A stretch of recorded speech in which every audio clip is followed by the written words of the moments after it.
ఓం నమో నారాయణాయ. వారాహి అమ్మకు నమస్కారం చేసుకుంటూ, అమ్మవారి దయ, ఆమె చల్లని చూపులు మనందరిపై ఉండాలి అని చెప్పి మనస్ఫూర్తిగా కోరుకుంటూ, ఈరోజు అమ్మవారి వాగ్దానం వినే ముందు, శ్రీ వారాహి అమ్మవారి ఆశీస్సులతో జ్యోతిష్యం చెప్పబడను. గురూజీ సిద్ధాంతి సీతారామరాజు గారు. Phone number 9005556240. ఇప్పటి వరకు మీరు ఎన్నో చోట్ల జ్యోతిష్యం చెప్పించుకొని ఉంటారు. మీరు కోరుకున్న మార్పులు మీ జీవితంలో జరగలేదని మీరు అసంతృప్తితో ఉంటారు. కానీ ఇక్కడ అస్సలు అలా జరగదండి.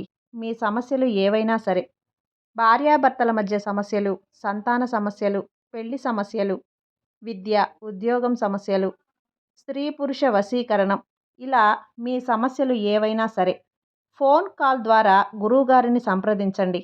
వాటికి తగిన పూజలు చేసి గురువుగారు మీకు రోజుల్లోనే పరిష్కారాన్ని చూపిస్తారు. గురువుగారు చెప్పింది చెప్పినట్లు 100కి 100% జరుగుతుంది. నమ్మకంతో స్క్రీన్ మీద కనిపిస్తున్న నెంబర్కి 9300556240 అయితే కాంటాక్ట్ అవ్వండి. అంతేకాకుండా భార్యాభర్తల మధ్య వశీకరణ, స్త్రీ మరియు పురుషుల వశీకరణ కూడా 100% జరపబడును. మాకున్నటువంటి ఎన్నో రకాల సమస్యను కూడా గురువుగారు తీర్చారండి. ఖచ్చితంగా నమ్మకంతో స్క్రీన్ మీద ఉన్న నెంబర్కి కాంటాక్ట్ అవ్వండి. ఇక అమ్మవారి వాగ్దానంగా ఏం చెప్తున్నారు అంటే, తల్లి, నా గుండెలు మండిపోతున్నాయి. తప్పు జరిగిపోయిందమ్మా. చూసిన 2 గంటల్లోనే ఒక సమస్య అనేది పూర్తిగా పరిష్కారం అవుతుంది.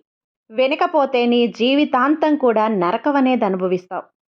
ఇది నిజంగా నీ కర్మే అవుతుందమ్మా. అమ్మా వారాహి అమ్మ, ఏం తప్పు జరిగింది తల్లి? నా వల్ల ఏదన్నా పొరపాటు జరిగిందా? అసలు మీకు ఈ సమస్య ఏంటి? ఏం చెప్పాలనుకుంటున్నారు నాతో? ఒక అమ్మగా నీ బిడ్డకి నువ్వు ఏం సందేశాన్ని అందించాలనుకుంటున్నావు? ఏం వాగ్దానాన్ని నాకు ఇవ్వబోతున్నావు? నీవు చెప్పే ఆ వాగ్దానంలో ఉండే ఆంతర్యమేంటో నాకు పూర్తిగా వివరించు చెప్పమ్మా అని చెప్పి అడుగుతున్నావు కదా బిడ్డా. నీ యొక్క మనసు నాకు బాగా తెలుసమ్మా. ఎందుకంటే ఎన్నో కష్టాలు, ఎన్నో బాధలు, ఎన్నో సమస్యలు అన్నింటినీ కూడా నువ్వు ఒక్కొక్కటిగా నిలబడి ఎదుర్కొని పోరాడి తట్టుకొని ఈ రోజున ఒక స్థాయిలో నువ్వు నిలబడ్డావు. నీకొచ్చిన కష్టాలనేవి ఆ కష్టాలు మాత్రమే నన్ను ఇబ్బంది పెడుతున్నాయి. ఈ బాధలు అనేవి కేవలం నాకు మాత్రమే వచ్చాయి.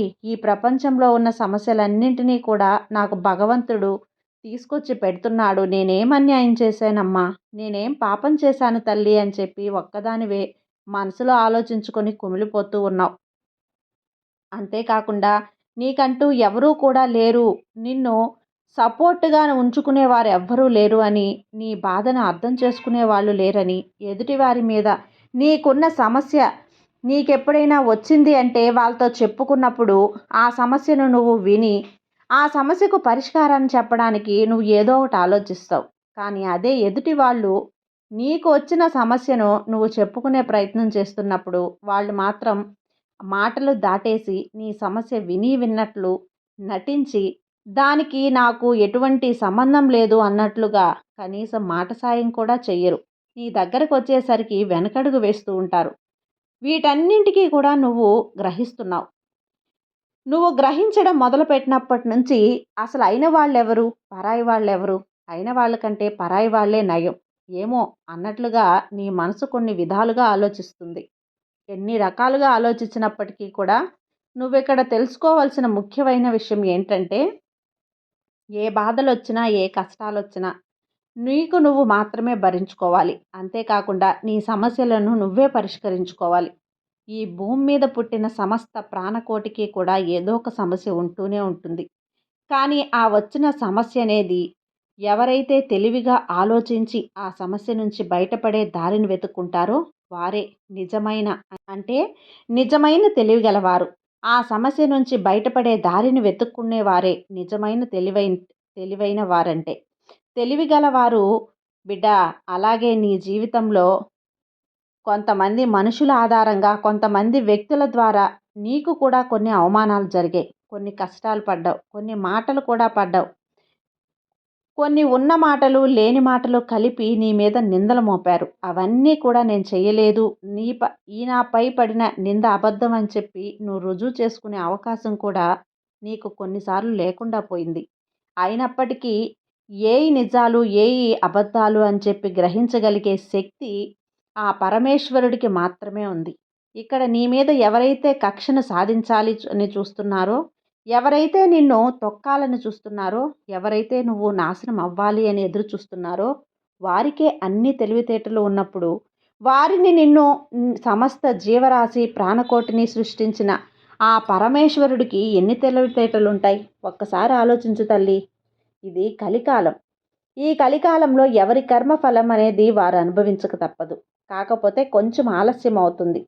ఈ యొక్క ఆలస్యం జరుగుతున్నప్పుడు మంచివారు అనుకునే మాట ఏంటంటే, ఆ చెడ్డవారు సుఖపడిపోతున్నారు. భగవంతుడుంటే ఇన్ని మంచి పనులు చేసి ఇంత న్యాయంగా బ్రతుకుతున్న నాకెందుకు ఇన్ని కష్టాలు? మరి అందరికీ అన్యాయం చేసి అందరినీ మోసం చేసి మా నోటి దగ్గరికి రావాల్సింది కూడా లాక్కొని తింటున్నారే, వారికెందుకు అంత ధనార్జన, దర్జాగా బతుకుతున్నారు అని. సమయం అనేది నువ్వు అనుకున్నంత తొందరగా అయితే రాదు. ఎవరి కర్మానుసారం వారు అనుభవించాల్సిందే. కాకపోతే కాస్తంత ఆలస్యం అవ్వచ్చు, కానీ తప్పనిసరిగా శిక్ష మాత్రం పడి తీరుతుంది.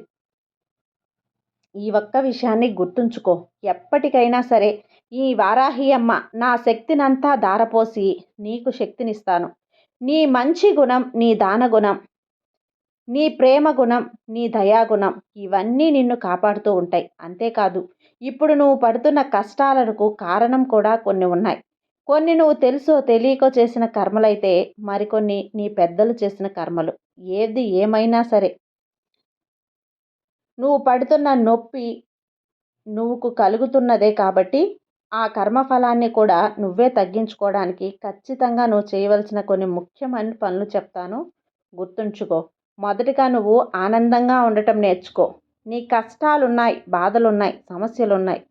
ఎన్ని ఉన్నప్పటికీ కూడా ఆ మనిషి ఆనందంగా ఉండటం అనేది అసాధ్యమైనప్పటికీ కూడా మనసులో ధైర్యాన్ని కూడా నింపుకొని నేను ఆనందంగా ఉండగలను అని ఒక నిర్ణయాన్ని కనుక నువ్వు తీసుకోగలిగితే ఖచ్చితంగా నీలో పాజిటివిటీ అనేది పెరుగుతుంది.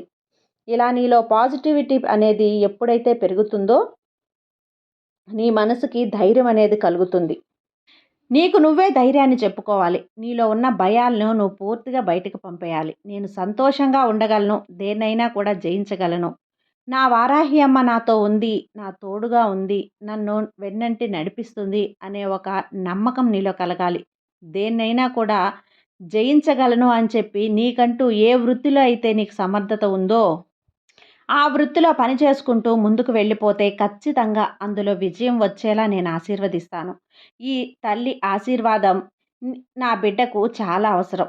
నువ్వు నీ యొక్క ఎదుటివారి గురించి ఎక్కువగా ఆలోచించడం, వారి జీవితాల గురించి ఆలోచించడం, ఎంత నీ లైఫ్ పార్ట్నర్ అయినా సరే, ఎంత నీ కడుపును పుట్టిన పిల్లలైనా సరే, మొదట నిన్ను నువ్వు చూసుకోవాలి. నిన్ను నువ్వు ప్రేమించుకోవాలి. నిన్ను నువ్వు గౌరవాన్ని ఇచ్చుకోవాలి. నిన్ను నువ్వు పూర్తిగా గమనించుకోవటం, నీకు నువ్వు ఆరోగ్యం వచ్చేలా ఆహారాన్ని తీసుకోవటం, నువ్వు శారీరకమైన శ్రమను చేసుకోవటం, నువ్వు విశ్రాంతిని తీసుకోవటం, ఇవన్నీ కూడా జరిగిన మాత్రమే కుటుంబంలోకి అడుగుపెట్టాలి. కుటుంబం యొక్క మంచి చెడులు ఆలోచించాలి. పిల్లల భవిష్యత్తు గురించి ఆలోచించాలి.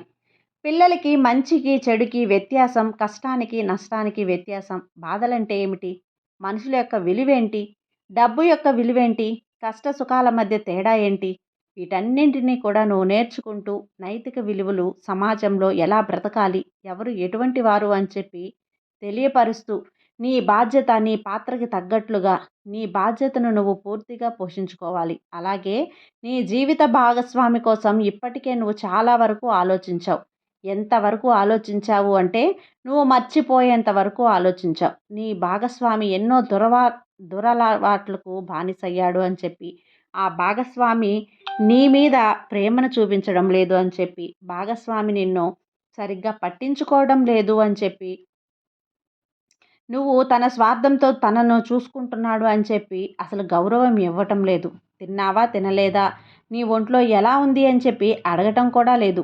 నీ పిల్లల మీద ధ్యాస లేదు. ఇలా తన నుంచి నువ్వు ఏదో ఒకటి ఆశిస్తూనే ఉన్నావు. ఎప్పుడైతే ఎదుటివారి నుంచి ఏదైనా నువ్వు ఆశించినప్పుడు, ఆ ఆశించింది నీకు దగ్గర కానప్పుడు నువ్వు బాధపడాల్సి ఉంటుంది. అదే నువ్వు ఎదుటివారి దగ్గర నుంచి ఏది ఆశించినప్పుడు అది నీకు ఏది బాధ కూడా ఉండకూడదు కదా.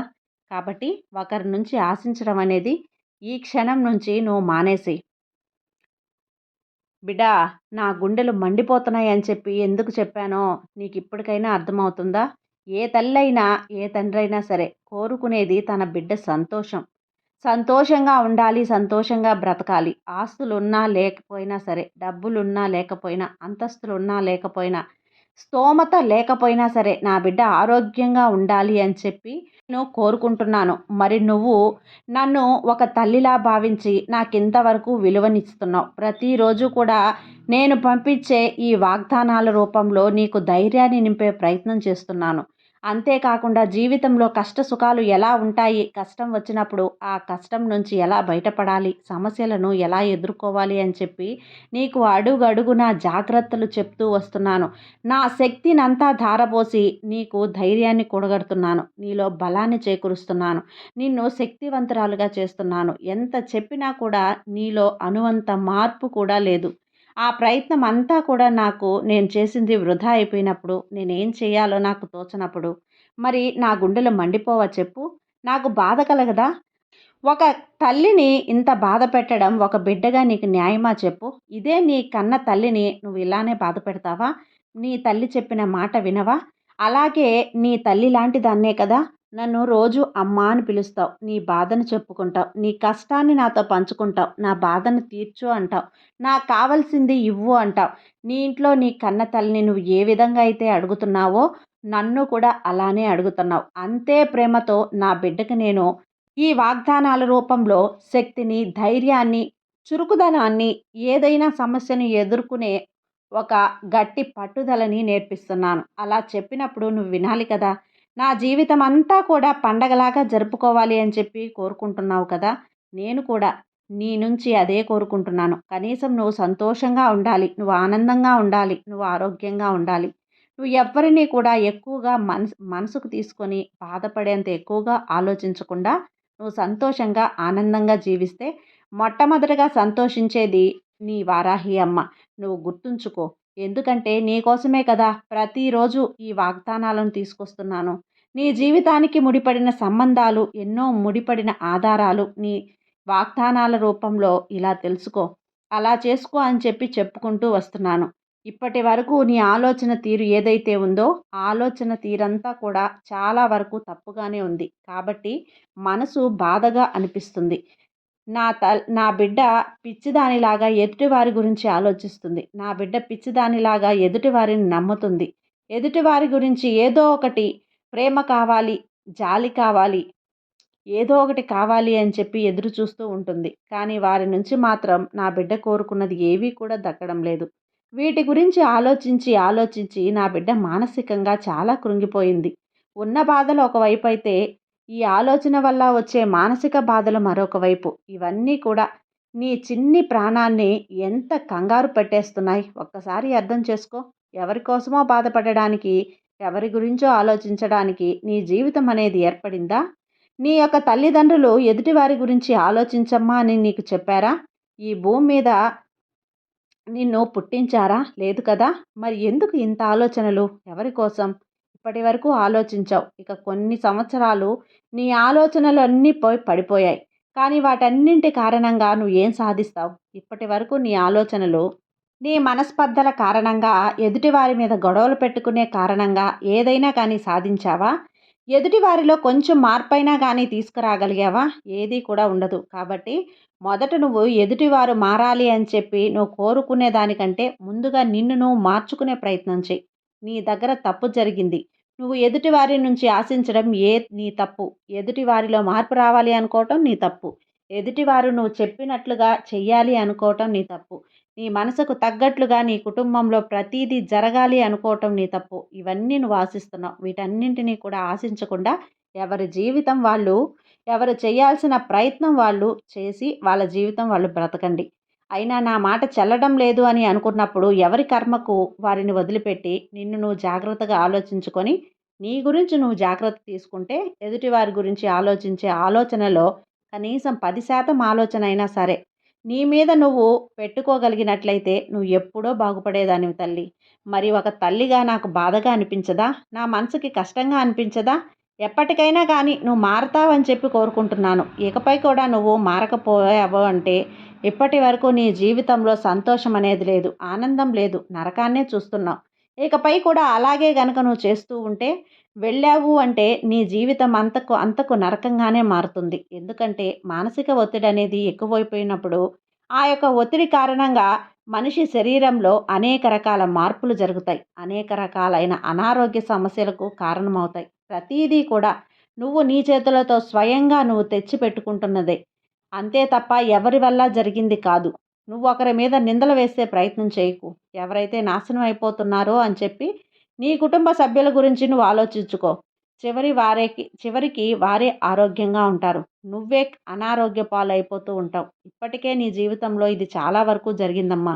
ఇకపై జరగకూడదు. జరిగిన నష్టాన్ని పూరించుకోవాలి అంటే నువ్వు ఈ క్షణం నుంచి సంతోషంగా ఉండే ప్రయత్నం చెయ్యి. ఇది చూసిన 2 గంటల్లో నిన్ను నువ్వు మార్చుకునే ప్రయత్నం చెయ్యి. అప్పుడే నీ జీవితం ఆనందమయమవుతుంది. అలా అని చెప్పి ఈరోజు వారాహ్యం మనకు చక్కటి ఈ వాగ్దానాన్ని అందిస్తుందండి. ఈ వాగ్దానాన్ని విన్న ప్రతి ఒక్కరూ కూడా అమ్మ వాగ్దానాన్ని విని అర్థం చేసుకొని మారే ప్రయత్నం చేయండి. సుఖంగా, సంతోషంగా ఉంటారు. అది ఫ్రెండ్స్ ఈరోజుటి వీడియో. ఈ వీడియో మీకు నచ్చినట్లయితే లైక్ చేసి సబ్స్క్రైబ్ చేయండి. మరికొంతమంది భక్తులకు షేర్ చేయండి. సర్వేజన సుఖినో భవంతు. జై వారాహి మాత.